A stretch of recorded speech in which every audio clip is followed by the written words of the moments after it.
అనిపిస్తుంది. నేను మీ ద్వారా తెలుగుదేశం పార్టీ ముఖ్యమంత్రి తెలుగుదేశం పార్టీ అధినేతని నారా చంద్రబాబు నాయుడు గారిని లేకపోతే ఆ పక్కనే ముసిముసి నవ్వులుకుంటూ కూర్చున్నటువంటి పవన్ కళ్యాణ్ గారిని నేను అడుగుతున్నా. సార్, మీరు మీ హయాంలో ఈ 2014 నుంచి, అంటే నేను విభజిత ఆంధ్రప్రదేశ్ రాష్ట్రం గురించే మాట్లాడుతాను ప్రజలారా. ఎందుకంటే ఇంతకుముందు కంబైన్డ్ స్టేట్ ఆఫ్ ఆంధ్రప్రదేశ్లో ఆయన ముఖ్యమంత్రిగా పనిచేసినప్పుడు చాలా అంశాలు ఉన్నాయి. ఆ అంశాలన్నిటి జోలికి నేను వెళ్ళను. ఎందుకంటే ఈరోజు ఎస్సీ ఎస్టీలని విభజించి మాలల్ని మాదిగల్ని అన్నదమ్ముల్లాగా ఉన్నటువంటి మాలా మాదిగల్ని విభజించి 2000 సంవత్సరంలో ఆయన చేసినటువంటి ఒక దుర్మార్గకరమైనటువంటి పెట్రోల్ పోసి నిప్పంటించినటువంటి ఒక దుర్మార్గకరమైనటువంటి విభజన వాదానికి ఈ రోజున 22% ఉన్నటువంటి ఎస్సీ ఎస్టీలు దళితులు కలవటానికి ఇష్టపడటంలా. శ్రవణ్ కుమార్ ఒక చోటుకెళ్ళి మాకు ఒక సపోర్ట్ చేయమంటే నువ్వే కమ్యూనిటీ, నువ్వు కులం, ఏ కులం నీది అని అడుగుతున్నారు. అంటే కులం అంటే నువ్వు ఆ కులమా ఈ కులమా, మాలా మాదిగా, నువ్వేంటి మాలా మాదిగా. అంటే ఈ రాష్ట్రంలో కులాలను విభజించి, ఈ రాష్ట్రంలో ప్రాంతాలను విభజించి, ఈ రాష్ట్రంలో కొన్ని కమ్యూనిటీస్ని కలవకుండా చేసినటువంటి ఘనమైన చరిత్ర కలిగినటువంటి party Telugu Desam party. Telugu Desam party ఈ రోజున దళిత బిడ్డల కోసం, దళితుల కోసం మేము అహర్నిశలు కష్టపడ్డాము. దేశంలో మా అంత గొప్ప కష్టం పడిన వాళ్ళు లేరు.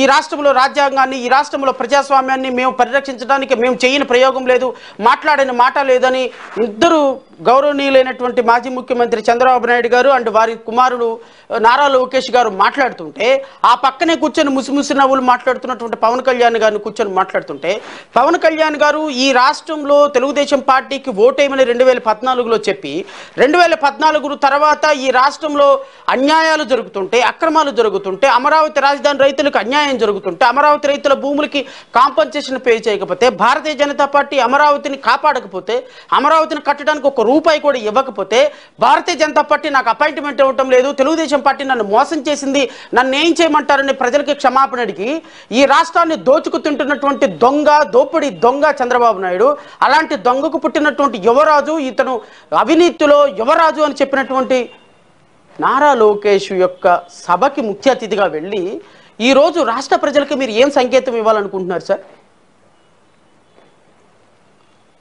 అంటే 2014లో అధికారం సాధించుకున్న తర్వాత ప్రజాస్వామ్యం గుర్తురాదు, ప్రజాస్వామ్యాన్ని ఎలా కూని చేయాలో నేర్చుకుంటారు, ఎలా ఓటర్లను ప్రభావితం చేయాలో నేర్చుకుంటారు, ఏ విధంగా పోలీసులను వాడుకోవాలో నేర్చుకుంటారు, ఏ విధంగా ఎస్సీ ఎస్టీలని నాశనం చేయాలి, దుర్మార్గంగా వాళ్ళని కొట్టి చంపాలో చూసుకుంటారు, ఏ విధంగా ఈ రాష్ట్రంలో జరిగేటువంటి ప్రతి అన్యాయానికి మీరే కారణం అవుతారు, వేల కోట్ల రూపాయల ప్రజాధనాన్ని దోచుకుంటారు.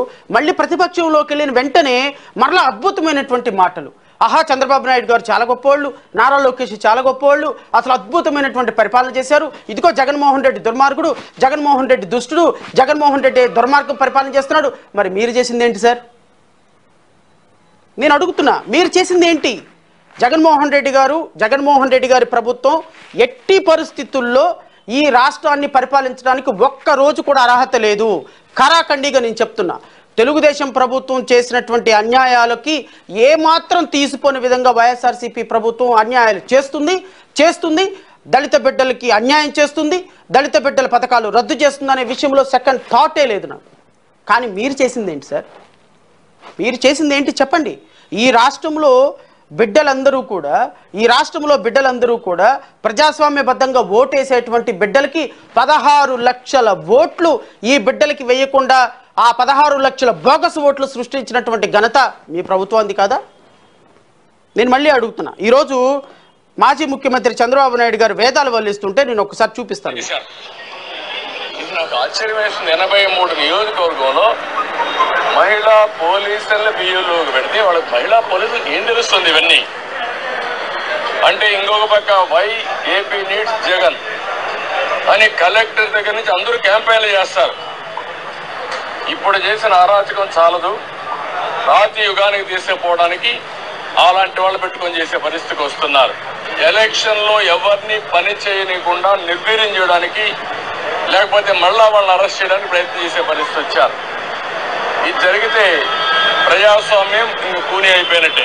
ప్రజాస్వామ్యంలో ఎవరిని పని చేయకుండా ప్రజాస్వామ్య వ్యవస్థలు మొత్తాన్ని వాడేసి కూని చేసేస్తున్నారంట.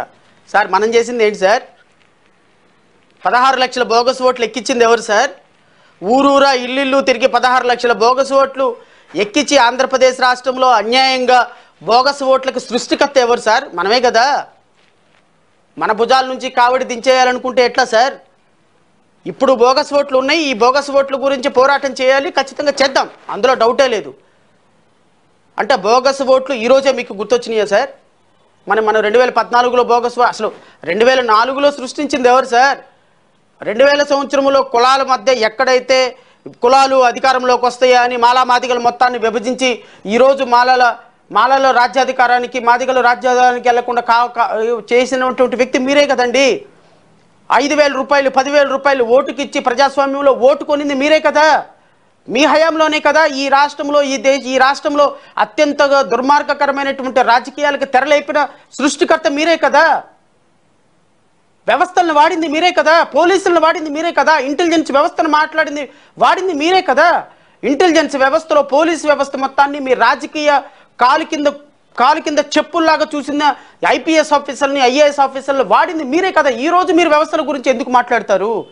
నేను రాష్ట్ర ప్రజలను ఒకటే కోరుతున్నా, చాలా సీరియస్గా ఈ రాష్ట్రంలో ఇంటెలిజెన్స్ వ్యవస్థను ఏర్పాటు చేసి విపి వెంకటేశ్వర్లు అనేటువంటి వ్యక్తిని ఈ రాష్ట్రంలో ప్రతి ఒక్క సమస్య కోసం ఒక పోలీసు లాగా కాకుండా ఒక టీడీపీ ఏజెంట్ లాగా వాడిన వ్యక్తులు మీరు కాదా సార్? ఈరోజు మీరు ఎట్లా మాట్లాడతారండి? పోలీస్ వ్యవస్థ గురించి ఎలా మాట్లాడతారు? దొంగ ఓట్లు సృష్టికర్తే మీరు. ఈ రాష్ట్రంలో ఆంధ్రప్రదేశ్ రాష్ట్రంలో దొంగ ఓట్లు సృష్టించిందే తెలుగుదేశం పార్టీ. తెలుగుదేశం పార్టీ దొంగ ఓట్లు సృష్టించి ఈ రాష్ట్రంలో అధికారంలోకి వచ్చిన తెలుగుదేశం పార్టీ ఓటుకు 5,000 రూపాయలు ఇచ్చి ఒక కాన్స్టిట్యున్సీకి 40 నుంచి 60 కోట్ల రూపాయలు ఖర్చు పెట్టి ఎమ్మెల్యేగా సీట్లు కొనుక్కొని ప్రజలకు డబ్బు పంచి ఎమ్మెల్యేలుగా ఎంపీలుగా గెలిపించిన పార్టీ మీ పార్టీ. రేపొద్దున ఎలక్షన్లు ఉన్నాయనగా పసుపు కుంకుమ కింద 16,000 కోట్ల రూపాయలు బ్యాంక్ అకౌంట్లో వేసి ప్రజలని క్విట్ ప్రోక కింద ఓట్ల రూపంలో మరల్చుకోవాలని చేసినటువంటి పార్టీ మీ పార్టీ. దళిత బిడ్డలను 2014 నుంచి 2019 వరకు వేలాదిగా దళిత బిడ్డలు చచ్చిపోతుంటే, దళిత బిడ్డల మారణ హోమానికి గురి కాబడుతుంటే, దళిత బిడ్డలకు సంబంధించిన పథకాలని రద్దు చేస్తుంటే, దళిత బిడ్డలకి సంబంధించిన వాళ్ళందరి మీద హత్యలు, అఘాయిత్యాలు, మానభంగాలు జరుగుతుంటే నిమ్మకు నీరెచ్చినట్టు పిడేలు వాయిస్తూ కూర్చున్నటువంటి నీరో చక్రవర్తి మీరు ఈ రాష్ట్రానికి సార్. ఈరోజు ఏ విధంగా మాట్లాడతారు మీరు? ఈరోజు రాష్ట్ర ప్రజల సంక్షేమం గురించి, రాష్ట్ర ప్రజలు పడుతున్న కష్టాల గురించి ప్రశ్నించే హక్కు మీకెక్కడుంది? ఈరోజు జగన్మోహన్ రెడ్డి గారు చేస్తున్నటువంటి దొంగ ఓట్ల వ్యవహారం గురించి మాట్లాడే హక్కు మీకెక్కడుంది? ఈరోజు జగన్మోహన్ రెడ్డి గారు దొంగ ఓట్ల గురించి, లేకపోతే దళితులకు అన్యాయం చేస్తున్నారు, దళిత బిడ్డలు మీ ప్రభుత్వంలో చనిపోయినారు, దళిత బిడ్డలు ఈరోజు ఈ రాష్ట్రంలో వాళ్ళకి ఆర్థికంగా, సామాజికంగా, రాజకీయంగా వాళ్ళందరి దోపిడీకి గురికోబడుతున్నారని ప్రశ్నించే హక్కు మీకెక్కడుంది?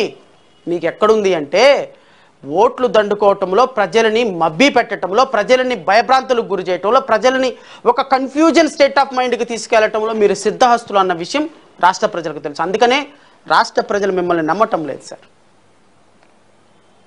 రాష్ట్ర ప్రజలు తెలుగుదేశం పార్టీని నమ్మటం మానేశారు. తెలుగుదేశం పార్టీని ఎట్టి పరిస్థితుల్లో నమ్మే పరిస్థితుల్లో తెలుగుదేశం పార్టీని లేరు. అట్ ది సేమ్ టైం వైఎస్ఆర్సీపీని నమ్మే పరిస్థితుల్లో కూడా లేరు. Telugu Desam party, YSR party, Janasena party 3 దొంగలే. ఈ 3 రాష్ట్ర ప్రజలకు సంబంధించినటువంటి సంపదను కొల్లగొట్టడంలో అత్యున్నతమైనటువంటి పిహెచ్డి చేసినటువంటి పార్టీలుగా చరిత్రలో నిలిచిపోబోతున్నాయి. అయితే ఆల్టర్నేటివ్ ఎవరు? ఇది ప్రజల సమస్య. ఎస్, అరే శ్రావణ్ కుమార్, ప్రతిసారి నువ్వు తెలుగుదేశం పార్టీని తిడతావు, జనసేన తిడతావు, వైఎస్ఆర్సీపీని తిడతావు. నేను తిట్టడం లేదండి, నేను వాస్తవాలు చెప్తున్నాను. మీకు నిర్ణయం మీరే తీసుకోండి. ఎందుకంటే ఒక రాజకీయ పార్టీగా శ్రావణ్ కుమార్ ఒక రాజకీయ పార్టీ పెట్టుకొని ఒక చిన్న స్థాయిలో ఉన్నటువంటి ఒక సాధారణమైనటువంటి ఒక మెజిస్ట్రేట్ పదవికి రాజీనామా చేసి బయటకు వచ్చి ఒక రాజకీయ పార్టీ పెడితే ఏమయ్యా నీ స్థాయి అంతా రాజకీయ పార్టీ పెడతావా? ఏదో పార్టీలో వెళ్ళి జాయిన్ అయిపోతే ప్రధానమంత్రి కూడా దగ్గరికి తీసుకొని ముద్దు పెట్టుకుంటాడు.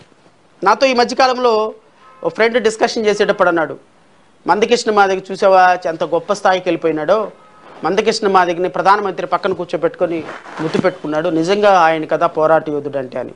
చాలా బాగా అనిపించింది నాకు. నిజమే, ట్రూ. ఆయన నమ్మిన సిద్ధాంతం కోసం, తన ఉద్యమం కోసం, తన జాతి ప్రయోజనాల కోసం తను ఒక ప్రధానమంత్రికి మద్దతు ఇచ్చారు, ఒక భారతీయ జనతా పార్టీకి మొన్న మద్దతు ఇచ్చారు. అది తప్పేం కాదు, ఎందుకంటే వ్యక్తిగతంగా వాళ్ళకి ఒక పార్టీ ఉన్నప్పటికీ కూడా ఆ పార్టీని ప్రమోట్ చేయకుండా వాళ్ళు ఉద్యమాన్ని ప్రమోట్ చేసుకుంటున్నారు. నమ్మిన సిద్ధాంతం మంచిదో కరెక్టో నేనైతే దాన్ని కామెంట్ చేయను, కానీ వాళ్ళకున్న సిద్ధాంతంలో ఆ మిత్రులు